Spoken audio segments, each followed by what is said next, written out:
दोस्तों, आज मैं इंडिया के एक ऐसे आदमी के बारे में बात करना चाहता हूँ, ऐसी हस्ती के बारे में बात करना चाहता हूँ जिन्होंने लिटरेचर, पोएट, पेंटिंग, नॉवेल ये सब फील्ड में महारथी हासिल की थी। उनका नाम है रविंद्रनाथ टैगोर। अपनी लाइफ में ऐसे ही उन्होंने बहुत सारी काबिलियत, बहुत सारी ऐसी फील्ड में उन्होंने सबसे आगे उन्होंने अपना नाम किया था। इसीलिए वह एक ऐसे आदमी थे जिनको नॉन यूरोपियन पुरस्कार दिया गया था अंग्रेजों के द्वारा।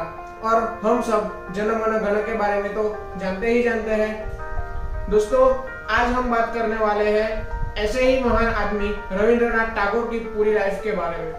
हेलो दोस्तों, मेरा नाम है मोमित चौहान और यूट्यूब चैनल पे आप सभी का हार्दिक स्वागत है। रविंद्रनाथ टैगोर का जन्म 7 मई 1861 में हुआ था, एक बहुत बड़े आर्टिस्ट फैमिली में। उनकी फैमिली में सारे के सारे आर्टिस्ट थे। कोई म्यूजिशियन था, कोई नॉवेल था, कोई राइटर था, कोई फिलोसोफर था। उनकी फैमिली में सभी के सभी एक आर्टिस्ट थे, इसीलिए उनका फैमिली बहुत बड़ा आर्टिस्ट फैमिली था।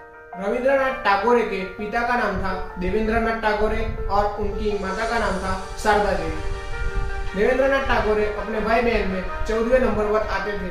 उनका एक भाई म्यूजिशियन था, कंपोजिशन था, राइटर था और एक भाई फिलोसोफर था। एक भाई उनका यूरोपियन सिविल सर्विस में काम कर रहा था और उनकी बहन एक बहुत बड़ी फेमस नॉवेलर थी। यह सब भाई बहन मिलकर रविंद्रनाथ टैगोर को swimming, judo, karate, Hindi, maths, Sanskrit और हिस्ट्री ये सब सिखाते थे। रविंद्रनाथ टैगोर के एक भाई की छोटी उम्र में ही शादी हो गई थी कदावरी देवी के साथ।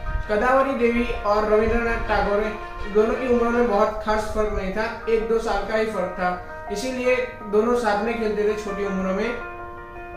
तब टाइम पे कदावरी देवी को रविंद्रनाथ टैगोर की पर्सनालिटी और क्रिएटिविटी पसंद आ गई थी और रविंद्रनाथ टैगोर को वो प्यार करने लगी थी। उस वजह यह एक भारतीय संस्कृति के खिलाफ था, पर यह एक सच था कि कदावरी देवी रविंद्रनाथ टैगोर को प्यार करने लगी थी। रविंद्रनाथ टैगोर जब 14 साल के हुए तब उनकी माता की मृत्यु हो गई थी। तब उनके पिताजी ने फैसला लिया था कि रविंद्रनाथ टैगोर को इंग्लैंड लॉ की पढ़ाई करने के लिए भेजेंगे। अब पिता की बात को तो रविंद्रनाथ टैगोर काट नहीं सकते थे, इसके लिए उन्होंने अपने पिता की बात मानकर इंग्लैंड चले गए। इंग्लैंड में वो कुछ खास पढ़ाई तो कर नहीं पाए, पर उनको फिलोसॉफी में बहुत इंटरेस्ट था, उनको लिटरेचर में बहुत इंटरेस्ट था, इसीलिए वह लिटरेचर लिखने लगे थे। लिटरेचर लिखने की वजह से उन्होंने अपनी पढ़ाई में कुछ खास ध्यान नहीं रखा था और इंडिया वैसे ही डिग्री लिया बिना आ गए थे। इंडिया आने के बाद उनके थोड़े साल बाद शादी हो गई थी मृदाली देवी के साथ। उनकी जैसे शादी हुई थी तो कदावरी देवी को बहुत सदमा लगा था, बहुत दुख हुआ था, क्योंकि वह जब छोटे से तब से उनके साथ खेल रहे थे और वह तो उनसे प्यार भी करते थे। उसी वजह से कदावरी देवी ने सुसाइड कर लिया था।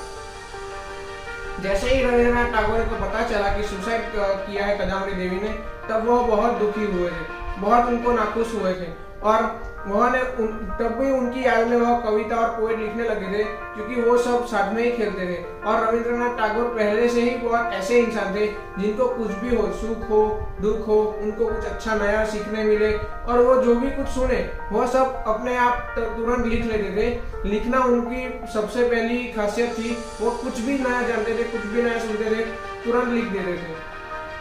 जैसे जैसे वैसे उनके साल निकल रहे थे और तब टाइम रविंद्रनाथ टैगोर के लिए बहुत खराब टाइम चल रहा था। जैसे उसका भाभी का ऐसा सुना, उसके 4-5 साल बाद वही टाइम के दौरान उनकी पत्नी की भी मृत्यु हो गई, उसके साथ उसके पिता की भी मृत्यु हो गई और थोड़े दिन बाद, थोड़े साल बाद उनके दोनों बच्चे की भी मृत्यु हो गई। तब रविंद्रनाथ टैगोर बहुत अकेले हो गए थे, अंदर से पूरे टूट चुके थे और तब कोई भी ऐसा नहीं था जो रविंद्रनाथ टैगोर के पास हो। इसीलिए तब रविंद्रनाथ टैगोर अकेले ही रहते थे और उन्होंने तब कविता, पोएट, कहानियां, प्लेस ऐसा सब कुछ लिखना चालू कर दिया था अपने अकेलेपन को दूर करने के लिए। और जैसे जैसे वह सब लिखने गए तब तक तो वह बहुत फेमस हो चुके थे।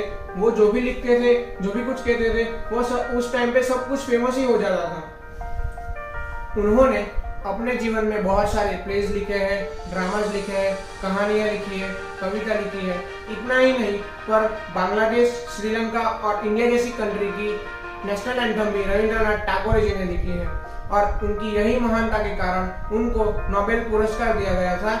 नोबेल पुरस्कार अंग्रेजों द्वारा तो ऐसे नहीं दिया जाता है और यह तो एक नॉन यूरोपियन इंसान थे, पर उनकी महानता के कारण उनको यह नोबेल पुरस्कार दिया गया था। और इसके बाद रविंद्रनाथ टैगोर जी ने ऐसे ही लोगों को प्रेरित करने के लिए, लोगों की जिंदगी सुधारने के लिए और लोगों की जिंदगी में हंसी लाने के लिए ऐसे ही कहानियां, पोएट, कविताएं वो सब लिखना चालू रखा।